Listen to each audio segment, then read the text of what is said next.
Hello বন্ধুরা, কেমন আছেন সবাই? আশা করি সবাই খুব ভালো আছেন। আমি সর্বাণী। আজ আপনাদের পড়ে শোনাবো সাহিত্যিক বিভূতিভূষণ বন্দ্যোপাধ্যায়ের লেখা একটি ছোট গল্প, হাসি। শুনতে থাকুন।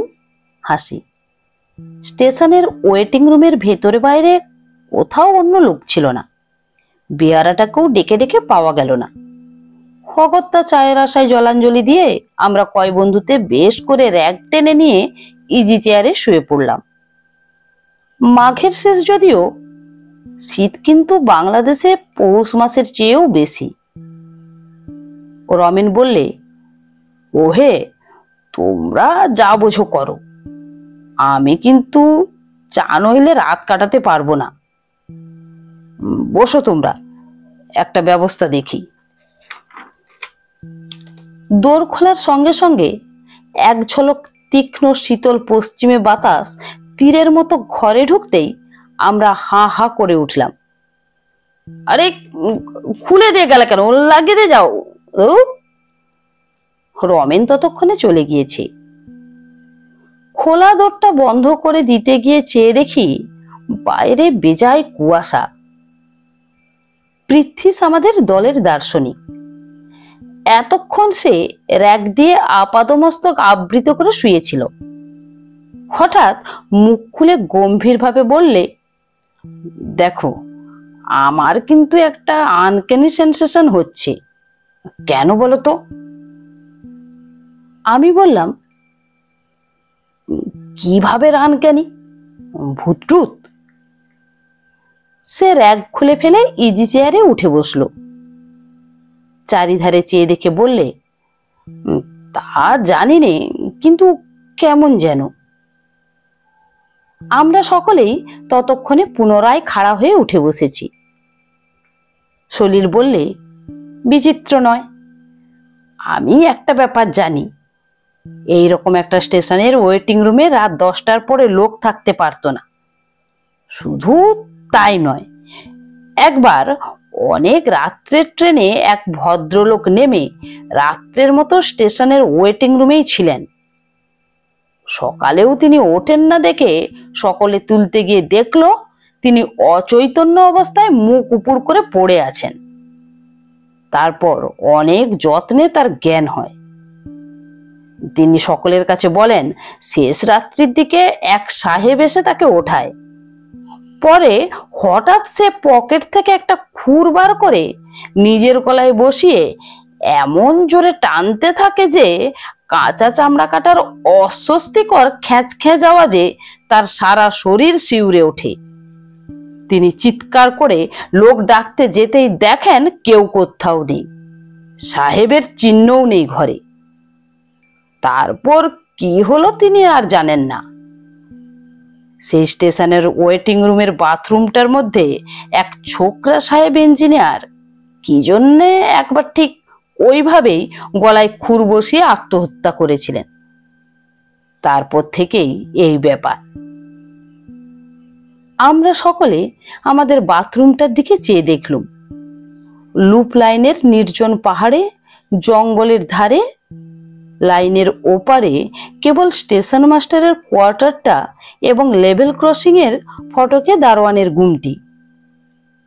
ওয়েটিং রুমের বাইরে স্টেশনে হাঁটার পরেই একটা ছোট্ট সিগারেট ও চায়ের দোকান।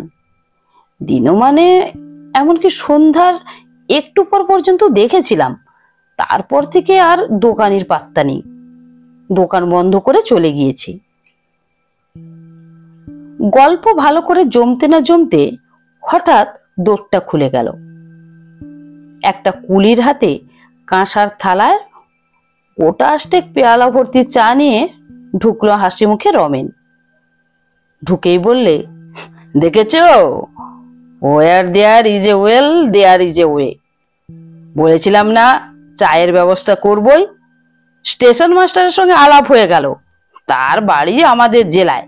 তিনি বললেন, বিলক্ষণ, আপনারা ভদ্রলোকের ছেলে, বাঙালি, চা খাবেন এ তো সৌভাগ্য। ছাড়লেন না কিছুতেই, নিজের বাসা থেকে তৈরি করে পাঠিয়ে দিলেন। রমেনের কথা শেষ হতে না হতে দৌড় ঠেলে এক ভদ্রলোক ঢুকলেন। রমেন প্রায় খেলার পুতুলের ওপর লাফিয়ে উঠে বললে, এই যে মৃত্যুর মশাই, আসুন আসুন। পরে আমাদের দিকে চেয়ে বললে, ইনি এখানকার স্টেশন মাস্টার হরিদাস বাবু, আসুন বসুন। ততক্ষণে হরিদাস বাবু টেবিলের সামনের হাতল শূন্য বেতের কেদারাটায় আমাদের সকলের উদ্দেশ্যে অভিবাদনের জন্য হাত উঁচু করে গরুড়ের মতো বসে আছেন। মৃত্যুর মহাশয়ের বয়স 45-এর কম নয়। দোহারা গড়ন, কানের পাশের চুলগুলোতে বেশ পাক ধরেছে, গোপ দাড়ি কামানো, পশ্চিমের আটা জলে বেশ স্বাস্থ্যবান শরীর। আমি জিজ্ঞাসা করলাম, আপনি এখানে কতদিন আছেন মৃত্যুর মশাই? আগে এই আসছে ফেব্রুয়ারিতে 1.5 বছর হবে। বড় কষ্ট মশাই, মাছ তো একেবারে মেলে না, বাঙালির মুখ মোটে দেখতে পাওয়া যায় না, তাই আজ আপনারা এসেছেন শুনে ভারী আনন্দ হলো। উনি চায়ের কথা যেমন তুললেন, আমি বললাম, তার আর কি, আমার বাসা যখন নিকটে রয়েছে তখন কি আর, তা আপনারা কতদূর যাবেন? আমরা সাইকেলে দিল্লি যাব বলে বেরিয়েছি। ওপার থেকে আসছি কিনা, এইখানে নদী পার হয়ে ভাগলপুরের পথ ধরে গিয়ে গ্র্যান্ড ট্যাঙ্ক রোডে উঠবো। ইচ্ছে আছে ভাগলপুরের গাড়িটা ঠিক এখানে কটায় পাওয়া যাবে সকালে? তারপর অনেক কথাবার্তা ও আমাদের ভ্রমণ সম্বন্ধে অনেক কৌতূহলপূর্ণ প্রশ্নের উত্তর এবং কথিত ট্রেন ঘটিত নানা আবশ্যকীয় সংবাদের আদান প্রদানের পর কথাবার্তার বেগ মন্দীভূত হয়ে পড়ল। কারুরই ঘুম পাচ্ছিল না। বিশেষ করে গরম চা খাওয়ার পরেই আলস্য ও তন্দ্রার ভাবটা কেটে গিয়ে সকলেরই শরীর যেন বেশ তাজা হয়ে উঠেছিল। নির্বাণমুখ কথাবার্তার সৃষ্টাকে পুনরায় খোঁচা দিয়ে প্রদীপ্ত করার জন্যই আমি হঠাৎ বলে উঠলাম, হ্যাঁ মশাই, আপনাদের এই ওয়েটিং রুমের বাথরুমে ভূতটুত নেই তো? এ প্রশ্নের পরেই সলিলের সেই অজ্ঞাত স্টেশনটির বাথরুম ও ছোকরা ইঞ্জিনিয়ার সাহেবের গল্প পুনরায় ফিরে এলো। পুনরায় আমাদের একচোট হাসি হলো এবং কেউ কেউ এমন ভাবের ভান করলেন যে এ স্টেশনের বাথরুম সম্বন্ধেও তারা ভয়ের ধারণা পোষণ করেন। রমেন বললে, যত সব গাঁজাখুরি। হরিদাস বাবু অনেকক্ষণ কোনো কথা বলেননি। আমাদের উপহার দেয়া সিগারেটের চতুর্থটির ছাই ঝাড়তে ঝাড়তে তিনি হাই তুলে খাড়া হয়ে বসেন।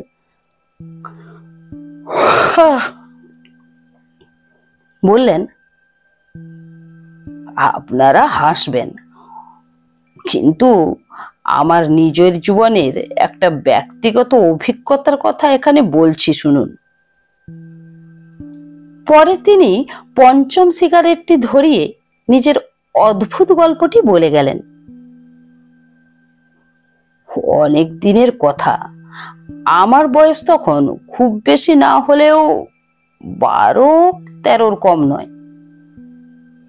আমার এক কাকা ফরেস্ট ডিপার্টমেন্টে কাজ করতেন এবং সে সময়ে তিনি খুলনা মরলগঞ্জ আউটপোস্টে থাকতেন। একবার কি উপলক্ষে তা এখন ঠিক স্মরণ হয় না, আমি আমাদের বাড়ির সকলের সঙ্গে কাকার কাছে বেড়াতে যাই। কাকা তখন ছিলেন খুলনার বাসাতে। সেইখানে অনেকদিন আমরা ছিলাম। বেশি দিন থাকার কথাবার্তা হওয়াতে আমি সেখানকার একটা স্কুলে ভর্তি হয়ে গেলাম। আমরা পুজোর পরটাতেই সেবার খুলনা যাই। কয়েক মাস পড়বার পরে গ্রীষ্মের ছুটি হলো প্রায় 1 মাসের উপর। কাকাকে ধরলাম তার সঙ্গে তার কর্মস্থান মডেলগঞ্জে যাব। কাকা আমায় নিয়েও গেলেন। সেই সময়টা মোম মধু সংগ্রাহকদের লাইসেন্স নূতন করে করবার সময়। কেউ ফাঁকি দিয়ে পুরানো লাইসেন্সের বলে জঙ্গলে মধু সংগ্রহ করে কিনা পাহারা দেবার জন্য ফরেস্ট ডিপার্টমেন্টের বোট ও স্টিম লঞ্চ সব সময় সুন্দরবনে নদী, খাড়ি ও খালের মধ্যে ঘুরে ঘুরে পাহারা দিত। কতবার আমি কাকার সঙ্গে এই সরকারি বোটে সুন্দরবনের মধ্যে বেড়াতে গিয়েছি। আমার মনে এই সুন্দরবনের একটা অপূর্ব স্বপ্ন ছবি মুদ্রিত আছে। তখন আমি ছেলে মানুষ, সবে 13। শহর থেকে গিয়েছি। সুন্দরবনের অপূর্ব বন্য সৌন্দর্য এই 1 মাসের প্রতিদিন আমার ক্ষুধার্ত ব্যগ্র বালক মনে কি আনন্দের বার্তা বয়ে আনতো তা আমি মুখে আপনাদের বোঝাতে পারি না। আর কখনো সে দেশে যায়নি। অনেক দিনের কথা হলেও এখনো মাঝে মাঝে সুন্দরবনের, বিশেষ করে জ্যোৎস্না ওঠা সুন্দরবনের ছবি, অপরিসর খালের সটির জঙ্গলের ভরা ঢালু পাড়, নূতন পাতা ওঠা গাব গাছের ও বন্য গোল গাছের সারি, খাঁড়ির মুখে জোয়ারের শব্দ, যখনই মনে হয় একটা জিনিসের জন্য বেদনায় এই বয়সেও মনটা কেমন করে ওঠে।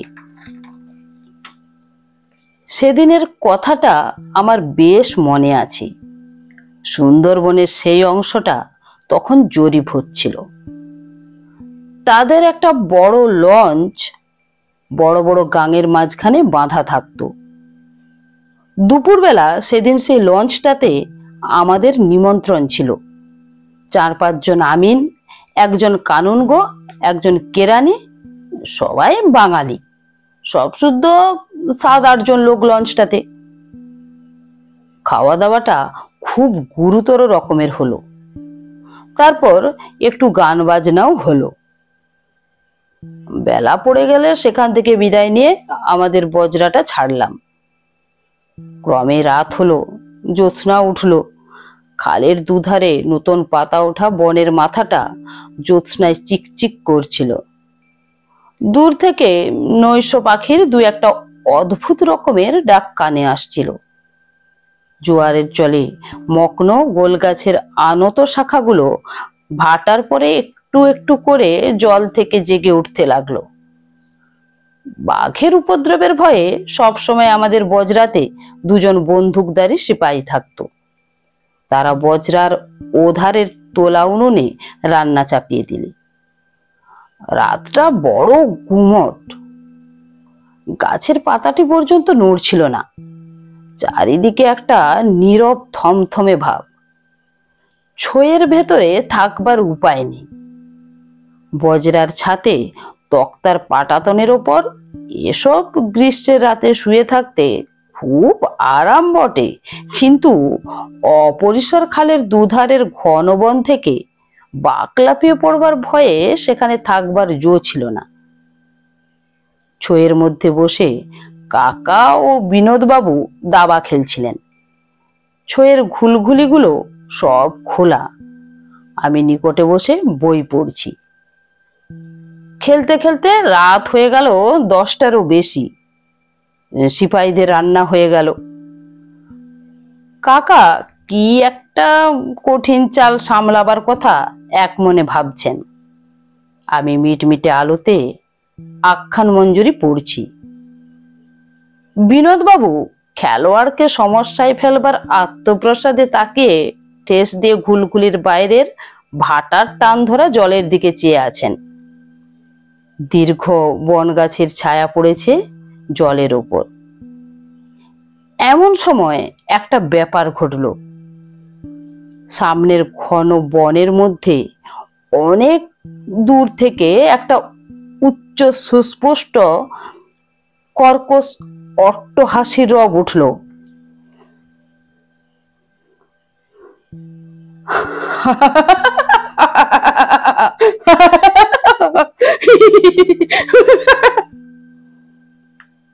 অবিকল মানুষের গলার আওয়াজের মতো মনে হলেও যেন একটা অমানসিক অস্বাভাবিক স্বর।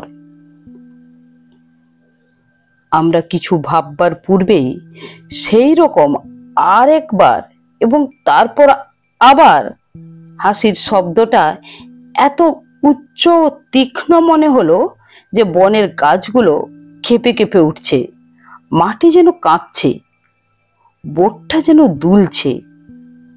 সিপাহীরা তাড়াতাড়ি খাওয়া ছেড়ে উঠে এলো। কাকা, বিনোদবাবু, আমি সকলেই ছয়ের বাইরে এলাম। গাছপালা ছবির মতো দাঁড়িয়ে আছে, কোথাও হাওয়া নেই, পাতাটি পর্যন্ত নড়ে না। সম্মুখে জ্যোৎস্না রাতের চাঁদ বন গাছের আড়ালে ঢলে পড়েছে। বিনোদবাবু বললেন, কি মশাই রামবাবু, ব্যাপারটা কি? মাঝিরা ভারী ভয় পেয়ে গিয়েছে। তারা বজরার মাস্তুলের তলায় গোল হয়ে দাঁড়িয়ে একদৃষ্টে বনের দিকে চেয়ে আছে। আমরা সকলেই ছয়ের মধ্যে ঢুকতে যাচ্ছি, এমন সময় আবার সেই হাসির শব্দটা উঠল।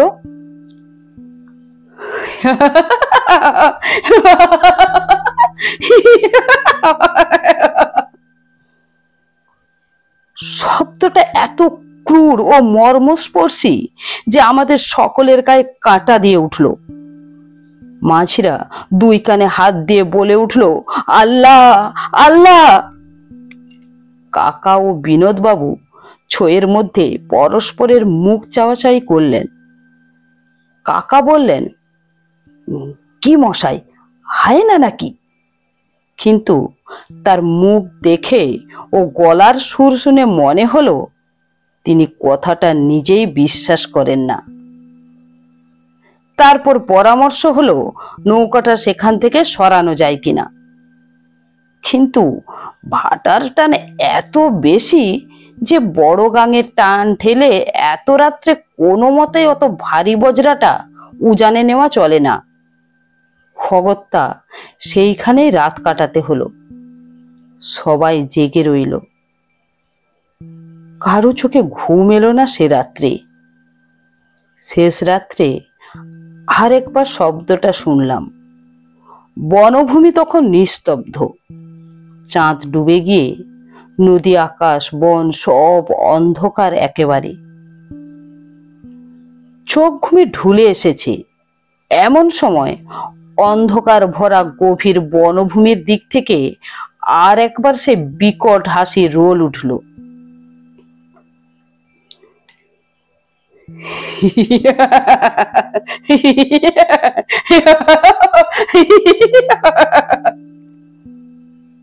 শেষ রাত্রের চাঁদ ডোবা অন্ধকারে সেটা এত অমানুষিক, এত পৈশাচিক ঠেকলো যে তখন আমরা বালক বয়স হলেও হাসিটার প্রকৃত রূপ বুকের রক্ত যেন হিম হয়ে গেল। সকালে জোয়ারের মুখে বজরা ছেড়ে আমরা দুপুরের সময় স্টিম লঞ্চে ফিরে এলাম। সেখানে সব কথা শুনে প্রধান সারেং খালাসিদের মধ্যে কেউ কেউ বললে, ওই শব্দটা এর আগেও তারা শুনেছে, তবে স্থানটা বড় গভীর বনের মধ্যে বলে সেদিকটায় লোক চলাচল খুব কম। শোনা গেল ওই বনের মধ্যে নাকি অনেক দূরে গেলে প্রাচীনকালের ঘর বাড়ির চিহ্ন পাওয়া যায়। জঙ্গলের মধ্যে শ্রেণীবদ্ধ বকুল গাছের সারি দেখে মনে হলো কোনো সময়ে সেসব স্থানে লোকের বাস ছিল। সে যাই থাকুক, আজও এতদিন পরে যখন কথাটা মনে পড়ে তখনই এই কথাটা মনে হয়। গভীর রাত্রির অন্ধকারে জনহীন জনপদের ধ্বংসস্তূপের চারিপাশে ঘূর্ণায়মান কোন অভিশপ্ত অশরীরী আত্মার পৈশাচিক উল্লাস ভরা অট্টহাসি সেদিন কানে গিয়েছিল। তাই হাসির রোলটা যখনই মনে হাসে, আজও এতকাল পরেও যেন সারা শরীর শিউরে ওঠে। বন্ধুরা, আমার এই গল্প পাঠ যদি আপনাদের ভালো লেগে থাকে তাহলে আমার গল্পটিতে একটি লাইক দিয়ে আমার চ্যানেলটি সাবস্ক্রাইব করে আমার সঙ্গে থাকার অনুরোধ রইল। নমস্কার।